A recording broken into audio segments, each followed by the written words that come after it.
Vamos começar a nossa formação. O tema está aí, o Espírito Santo na vida da igreja. Beleza, fixado aí.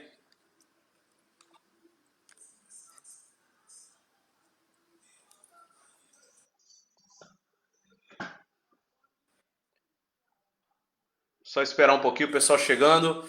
Todos os dias estamos aqui às 10 horas da noite, trazendo uma formação, seminário de formação católica, na página do Facebook Evangelizar Nossa Missão.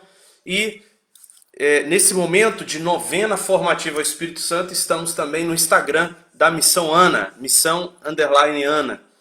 Então, meus irmãos, sejam bem-vindos. O tema hoje é Espírito Santo na vida da igreja.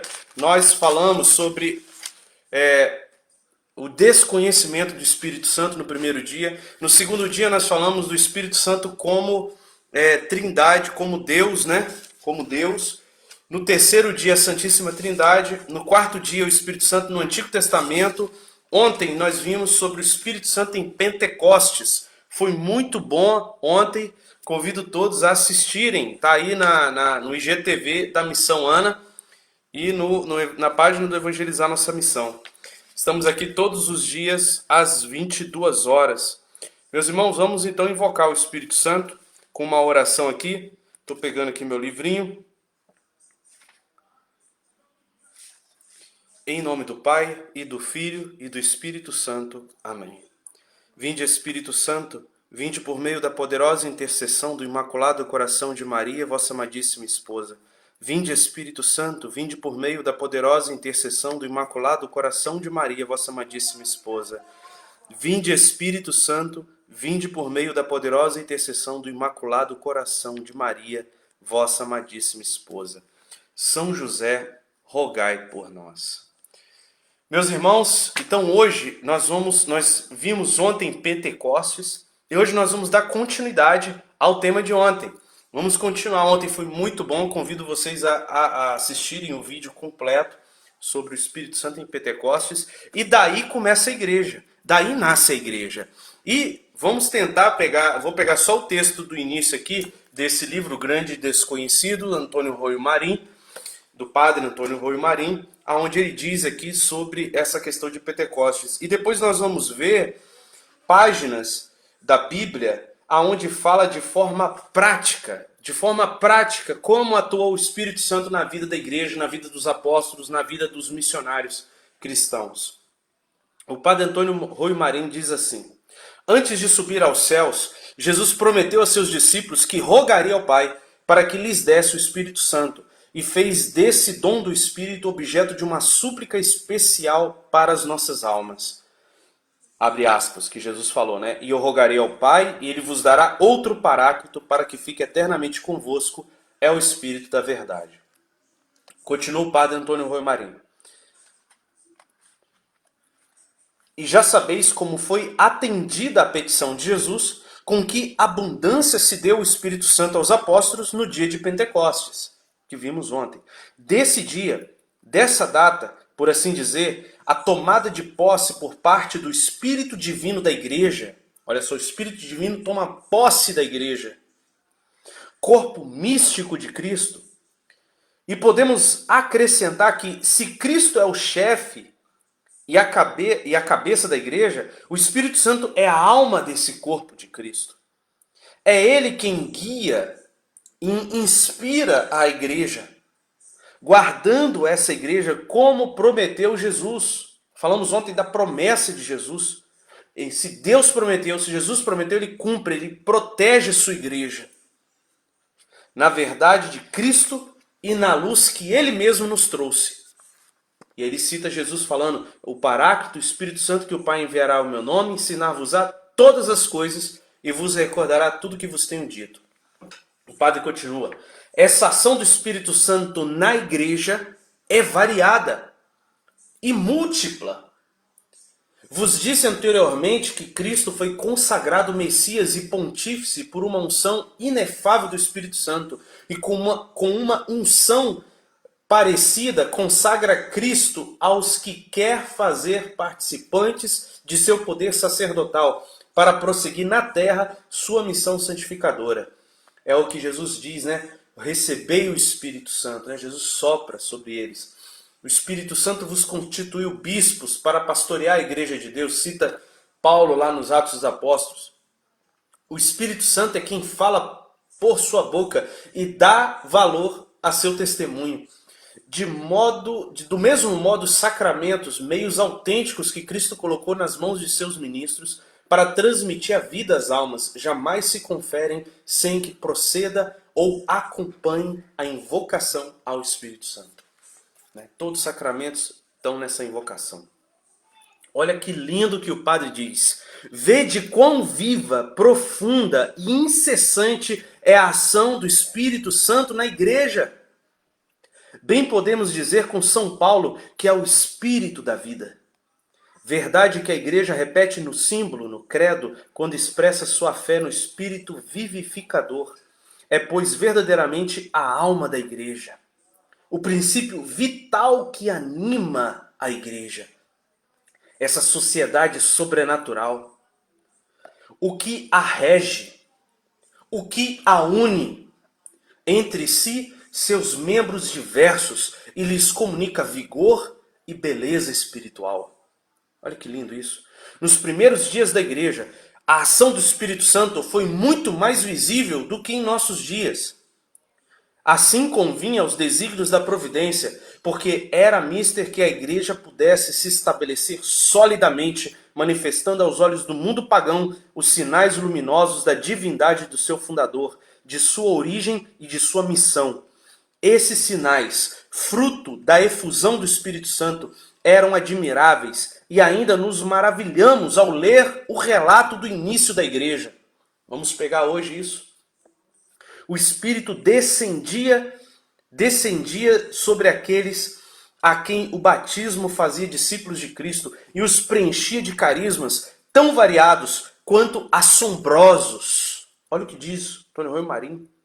Graça de milagres, dom de profecia, dom de línguas e outros 1000 favores extraordinários concedidos aos primeiros cristãos para que, ao contemplar a igreja embelezada com tal profusão de magníficos dons, se visse bem às claras que era verdadeiramente a igreja de Jesus. Lede a primeira epístola de São Paulo aos Coríntios, recomendação do padre Antônio Rui Marinho. Lede a primeira epístola de São Paulo aos Coríntios e vereis com que fruição enumera o apóstolo as maravilhas de que ele mesmo foi testemunha. A cada enumeração desses dons tão variados ele acrescenta: a cada um é dada a manifestação do Espírito para proveito comum. Porque ele é amor, e o amor é fonte de todos os dons no mesmo Espírito. É ele que fecunda a esta igreja, que Jesus redimiu com o seu sangue e quis que fosse santa e imaculada. Então é isso, meus irmãos, a palavra do Padre Antônio Rui Marinho. Vamos pegar a nossa Bíblia, então, e ver um pouco desses sinais que o Espírito Santo derramou. A gente está aqui para conhecer a pessoa do Espírito Santo. Mais do que a gente falar sobre os dons, os carismas que Deus derrama sobre nós, a gente está aqui nesta novena para falar da pessoa do Espírito Santo. Porque é preciso que nós o conheçamos. É preciso que nós tenhamos um relacionamento pessoal com o Espírito Santo. E eu convido vocês a pegar desde o início da novena, desde o primeiro dia, para ir meditando e refletindo essas verdades sobre a pessoa do Espírito Santo. Então, meus irmãos, voltemos lá na igreja, Pentecostes, o Espírito Santo desce, né? Pedro profere a pregação, né? Nós temos várias pessoas se convertendo, não é isso que nós vimos? 3.000 adeptos. Pedro é claro na sua pregação sobre o arrependimento e a remissão dos pecados. Ele fala na cara dura: vocês mataram a Jesus de Nazaré, por isso é preciso agora se arrepender. É essa pregação querigmática, é essa pregação inicial. O nosso pecado crucificou o Senhor da glória. E é preciso haver arrependimento. É preciso haver um profundo arrependimento. O primeiro dom do Espírito Santo é é o dom do temor a Deus. O temor a Deus no sentido do arrependimento. Não ter medo de Deus, não aquele medo do inferno. Não, é o medo de ofender um Deus que tanto nos ama, que tanto derrama amor sobre nós. É um temor de arrependimento. Não é tanto um temor de remorso, é um temor de arrependimento. De um Deus que me ama, um Deus que nos ama. E como que era a vida da igreja? Como que era a vida da igreja com o Espírito Santo? No Atos 2, versículo 42, ele resume de forma primorosa como era a vida da igreja primitiva. Perseveravam eles na doutrina dos apóstolos, nas reuniões em comum, na fração do pão e nas orações. Esse versículo 42 resume muito bem, né, os pilares aí dessa reunião da igreja. De todos eles se apoderou o temor, pois pelos apóstolos foram feitos também muitos prodígios e milagres em Jerusalém, e o temor estava em todos os corações. Todos os fiéis viviam unidos e tinham tudo em comum. Vendiam suas propriedades e os seus bens e dividiam-nos por todos, segundo a necessidade de cada um. Unidos de coração, frequentavam todos os dias o templo. Partiam pão nas casas e tomavam a comida com alegria e singeleza de coração, louvando a Deus e cativando a simpatia de todo o povo. E o Senhor cada dia lhes ajuntava outros que estavam a caminho da salvação. Meus irmãos, o Senhor fala na Sagrada Escritura que eles perseveravam na doutrina. Em primeiro lugar, a perseverança na doutrina una, na palavra do Senhor, na doutrina da igreja, na tradição, naquilo que vivia a igreja. Vivia, lembremos que não tinha nada escrito aqui, não tinha Novo Testamento, ok? Não tinha a Bíblia como nós a temos hoje. Era viver, perseverava eles na doutrina dos apóstolos, na doutrina falada, na doutrina vivida com a vida, na vida da igreja real. Eles não iam para casa não, eles viviam na igreja. Frequentavam todos os dias o templo, partiam pão nas casas, celebravam a Eucaristia, a Santa Missa. Tanto é, eu recomendo, quem não leu o livro do Atos dos Apóstolos, é um relato maravilhoso sobre o início da igreja. Gente, quem não leu está perdendo. Você vê o Espírito Santo vivo animando a igreja. Vivo animando os discípulos, os apóstolos, no meio do sofrimento, das perseguições, das curas. Como que o Espírito Santo age? Eu vou falar um pouquinho aqui, mas assim, respingado. Não tem como falar com profundidade, a não ser lendo e vivendo isso. Nós meditamos toda a Páscoa, na primeira leitura, todos os dias, o Atos dos Apóstolos. Quem acompanhou viu muita coisa. É preciso ler o Atos dos Apóstolos. E aqui diz que eles perseveravam na doutrina dos apóstolos, nas reuniões em comum, na fração do pão e nas orações. É essa a receita da igreja unida. Também no capítulo 4, versículo 32, ele tem um resumo disso. A multidão dos fiéis era um só coração e uma só alma. Ninguém dizia que eram sua as coisas que possuía, mas tudo entre eles era comum. Poderíamos dizer que era uma comunidade de vida. Não é comunidade de aliança, é comunidade de vida. Dividiam tudo que tinham em comum. Ok, meus irmãos? Com grande coragem, os apóstolos davam testemunho da ressurreição do Senhor Jesus, e em todos eles era grande a graça. Nem havia entre eles nenhum necessitado, porque todos os que possuíam terras ou casas vendiam-nas e traziam o preço do que tinham vendido e depositavam aos pés dos apóstolos. Repartia-se, então, a cada um deles conforme a sua necessidade. Então, meus irmãos, o dízimo era isso.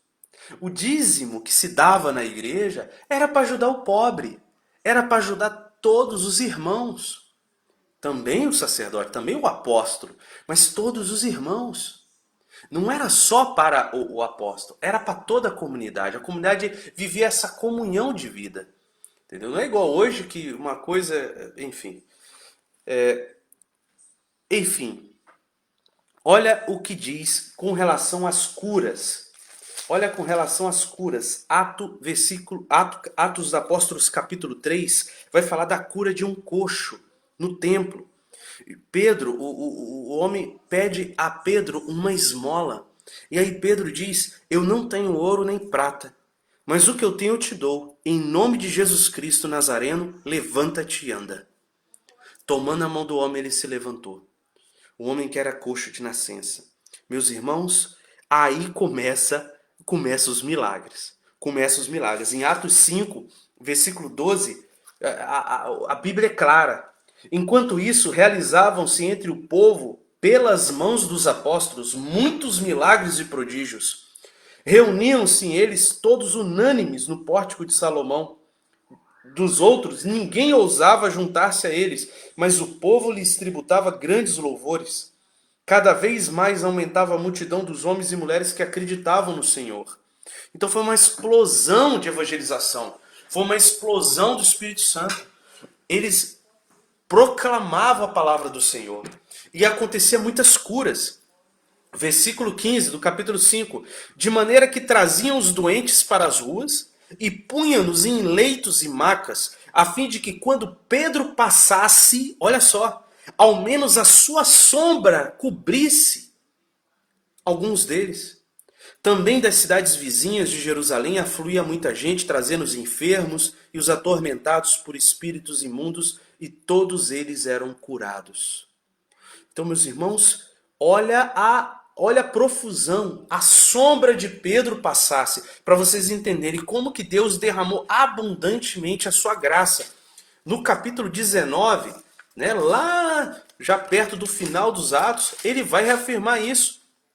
E olha que interessante, Deus fazia milagres extraordinários por intermédio de Paulo, de modo que lenços e outros panos que tinham tocado seu corpo eram levados aos enfermos. E afastavam-se deles as doenças e retiravam-se os espíritos malignos.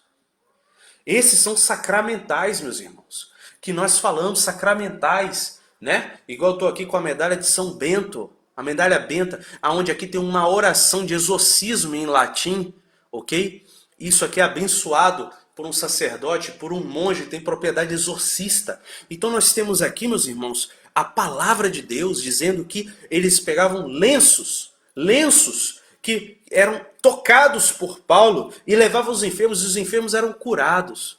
Isso é o que nós chamamos de sacramentais. Água benta, vela benta. Isso Deus já realizou no início da igreja. Entendeu? E as relíquias dos santos, né? O pedaço de pano que o santo usou, são sinais que Deus... Opa! Internet aqui falhou. Voltou? Voltou? São sinais que Deus realizou na sua igreja. Foi Deus que quis, meus irmãos.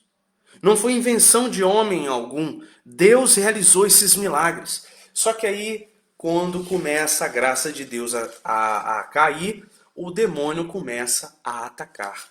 E aí aconteceu perseguições, prisões. A primeira prisão de Pedro e João, em Atos 4, eles foram aprisionados, né?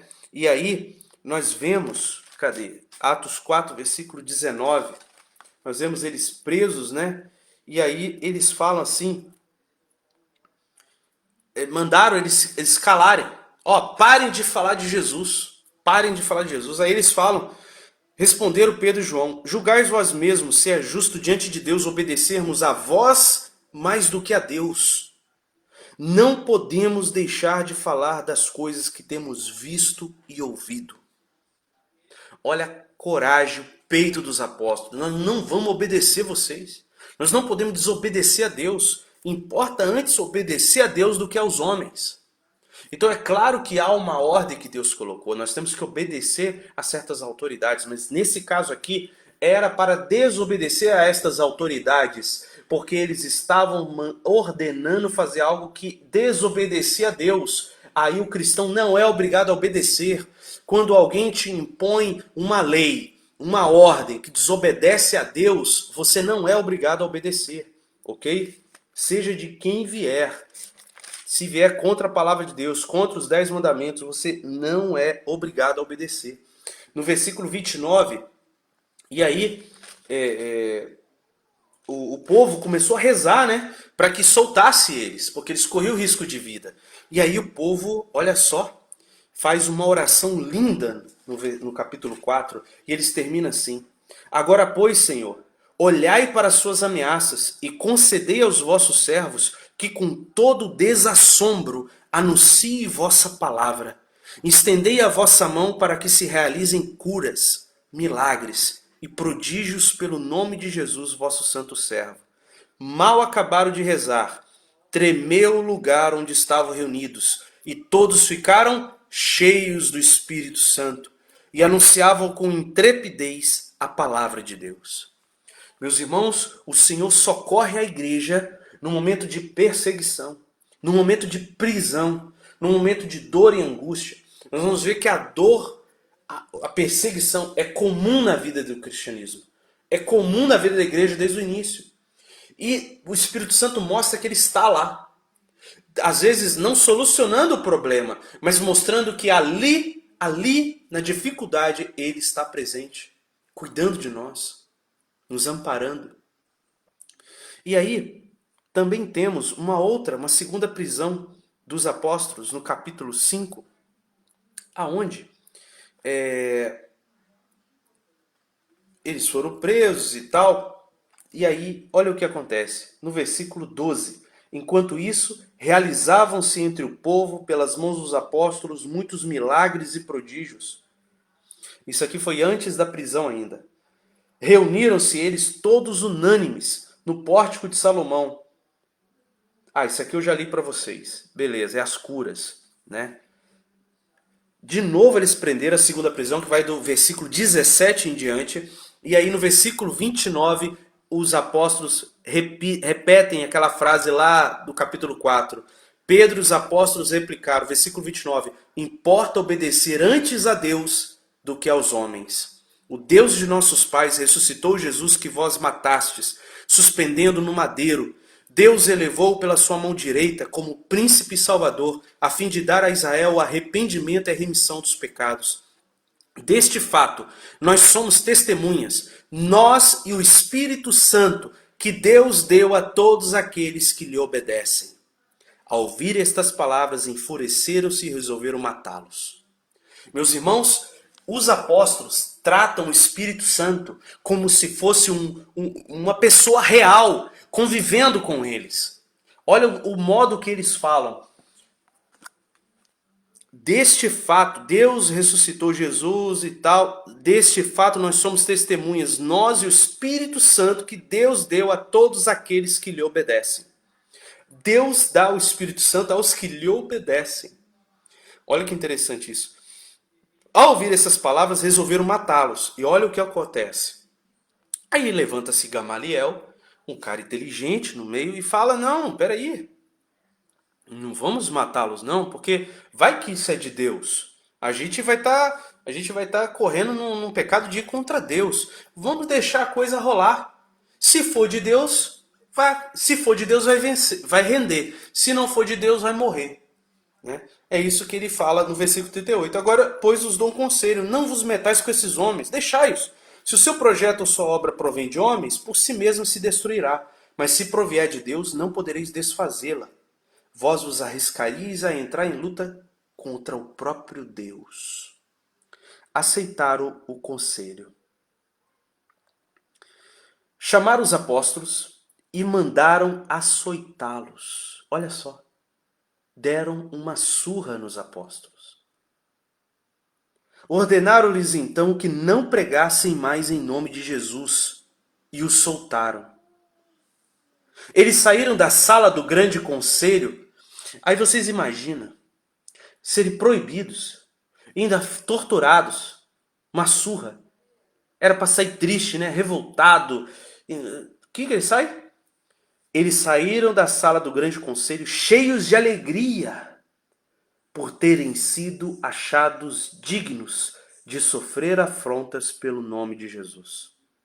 E todos os dias não cessavam de ensinar e de pregar o evangelho de Jesus Cristo no templo e nas casas. Ou apóstolos desobedientes a essas autoridades, né? Muito desobedientes às autoridades. Pois é, meus irmãos, para anunciar a palavra do Senhor, para anunciar o evangelho de Jesus, destemidos, aqueles homens antes covardes que abandonaram Jesus na cruz, agora com o Espírito Santo se tornam homens intrépidos, homens cheios de coragem. É o Espírito Santo, meus irmãos, que vai nos dar coragem para vivermos esses tempos difíceis. É o Espírito Santo que nós precisamos para tomar as decisões que nós mais precisamos tomar de forma acertada. É do Espírito Santo que nós precisamos. Continuemos aqui. As prisões, versículo 34. Ok. Num certo momento, a igreja começou a crescer de tal forma que os apóstolos já não conseguiam administrar. Tinham dificuldade de administrar a igreja. No Atos 6, isso é um ponto importantíssimo. Como crescesse o número de discípulos, houve queixa dos gregos contra os hebreus, porque as viúvas tinham sido negligenciadas. Então, distribuir os bens, né? Consolar os pobres, distribuir o dinheiro, né, que todos traziam, cuidar da comunidade. Eles não estavam tendo tempo. E aí, né, os 12 convocaram uma reunião e disseram: não é razoável que abandonemos a palavra de Deus para administrar. Portanto, irmãos, escolhei dentre vós 7 homens de boa reputação, cheios do Espírito Santo e de sabedoria, aos quais encarregaremos este ofício. Nós atenderemos sem cessar à oração e ao ministério da palavra. Então, meus irmãos, e aí eles escolheram, né, impuseram as mãos sobre esses homens cheios do Espírito Santo, e aí os apóstolos puderam se dedicar mais profundamente à pregação da palavra. Isso é importantíssimo saber como que a igreja precisou de administradores. Como que a igreja precisou se organizar no início aqui. E sabedoria, né? Sabedoria, olha, esses aqui vão administrar, esse aqui vai pregar, esse aqui vai orar, esse aqui... Isso é importantíssimo na igreja. E aí começa a se desenvolver os ministérios, os diversas atividades dentro da igreja, ok? Isso é importantíssimo de a gente conversar aqui. E uma coisa final que eu quero... Nós vamos ter a parte 2 amanhã, tá? Onde nós vamos aprofundar mais isso aqui. Mas no momento, nós vamos terminar aqui falando das perseguições. A igreja passou por perseguições, ok? No Atos 7, nós vemos Estevão, né? Estevão, o primeiro mártir da igreja.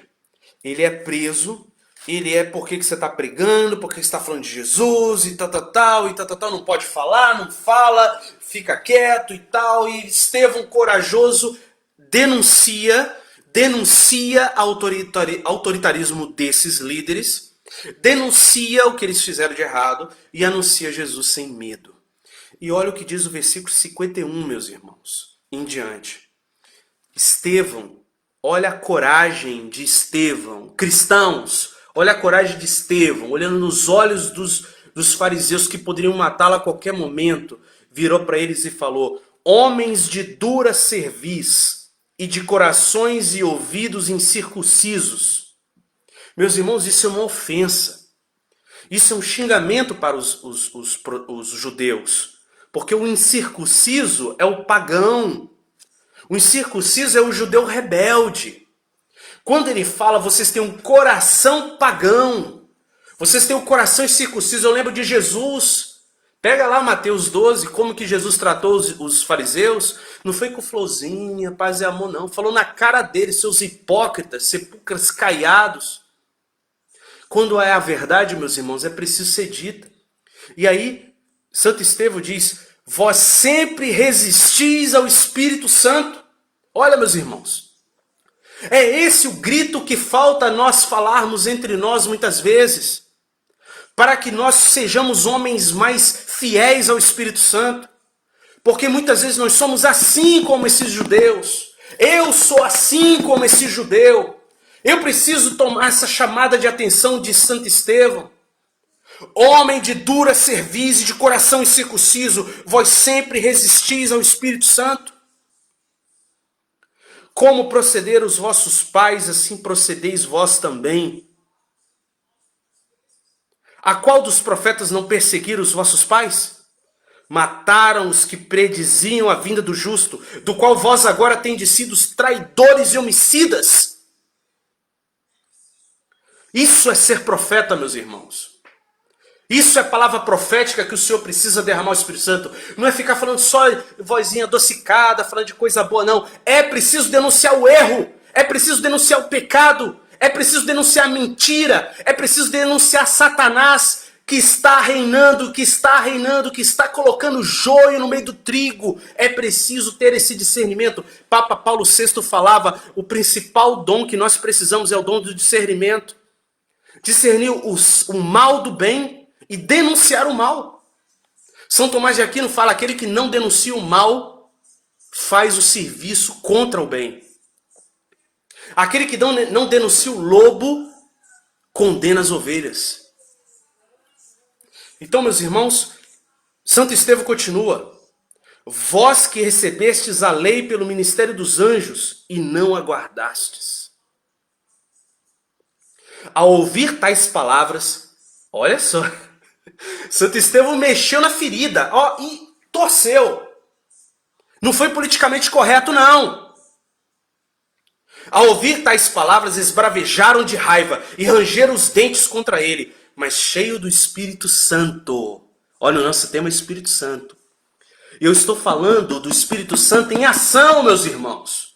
Não estou falando de teoria, estou falando de vida. Mas cheio do Espírito Santo, Estevão olhou para o céu e viu a glória de Deus e Jesus de pé à direita de Deus.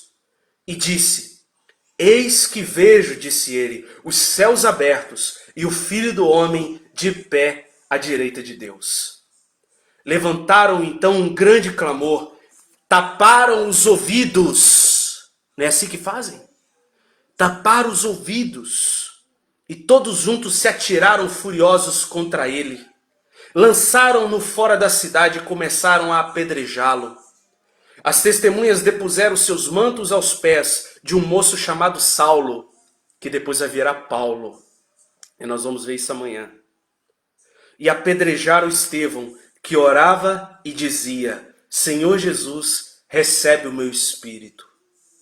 Posto de joelhos, exclamava em alta voz, Senhor, não lhes leves em conta este pecado. A estas palavras expirou, morreu. E Saulo havia aprovado a morte de Estevão. Meus irmãos, nesse dia rompeu uma grande perseguição contra a comunidade de Jerusalém. Nesse dia, meus irmãos, começou uma grande perseguição aos cristãos. Eles viram que conseguiram matar Estevão, vamos matar a todos. Todos se dispersaram pelas regiões da Judéia e de Samaria, com exceção dos apóstolos. Entretanto, alguns homens piedosos trataram de enterrar o Estevão e fizeram um grande pranto a respeito. Saulo, porém, devastava a igreja, entrando pelas casas, arrastava delas homens e mulheres e os entregava à prisão. Os que haviam dispersado, a igreja se dispersou, iam por toda parte anunciando a palavra de Deus. A perseguição dispersou a comunidade, que começou a pregar nas outras cidades. Olha como o sofrimento veio como providência para a evangelização. Assim Filipe desceu à cidade de Samaria, pregando-lhes Cristo. A multidão estava atenta ao que Filipe dizia, escutando-o unanimamente e presenciando os prodígios que fazia, pois os espíritos imundos de muitos possessos saíam, levantando grandes brados. Igualmente foram curados muitos paralíticos e coxos. Por esse motivo, naquela cidade reinava grande alegria. Glória a Deus. É a palavra do Senhor, meus irmãos. Terminamos por aqui, passamos do nosso horário. Vamos refletir sobre isso, meus irmãos, a ação do Espírito Santo na igreja. E amanhã a gente vai ver, principalmente na vida de Paulo, Filipe, Paulo, e a gente vai ver mais profundamente ainda essa questão do sofrimento, que foi uma coisa maravilhosa. Vamos terminar então, meus irmãos, com uma oração ao Espírito Santo, né? Em nome do Pai, e do Filho e do Espírito Santo. Amém. Venha, ó Espírito Santo, ilumina o meu entendimento para conhecer os teus preceitos. Fortalece o meu coração contra as insídias do inimigo. Inflama a minha vontade. Ouvir a tua voz, e não quero endurecer-me e resistir dizendo, depois, amanhã. Agora, não suceda que o amanhã me venha faltar. Ó Espírito de verdade e sabedoria, Espírito de entendimento e de conselho, Espírito de alegria e de paz, quero o que quiseres, quero porque queres, quero como quiseres, quero quando quiseres. Amém. Senhor, ensina-nos, Senhor, as tuas verdades, a tua palavra, Jesus, que está viva na tua igreja, viva nos teus santos, nos teus apóstolos, Senhor. Que seja purificado da nossa mente todas as ideologias, tudo aquilo de podre que nos foi ensinado pelo mundo, Senhor. Talvez de um cristianismo falso, Senhor. Vem com o teu Espírito Santo e nos mostra, Senhor, o exemplo da igreja, dos santos, dos mártires, para que nós possamos segui-lo, Jesus, fielmente. Amém, Senhor. Glória a Deus. Glória ao Pai, ao Filho e ao Espírito Santo, como era no princípio, agora e sempre. Amém. Meus irmãos, boa noite a todos. Amanhã a gente dá continuidade, parte 2, sobre o Espírito Santo na vida da igreja. Compartilhe esse vídeo, divulgue nas suas redes sociais, para que mais pessoas, reflitam sobre essas verdades. Deus te abençoe. Shalom. Boa noite. A paz de Cristo.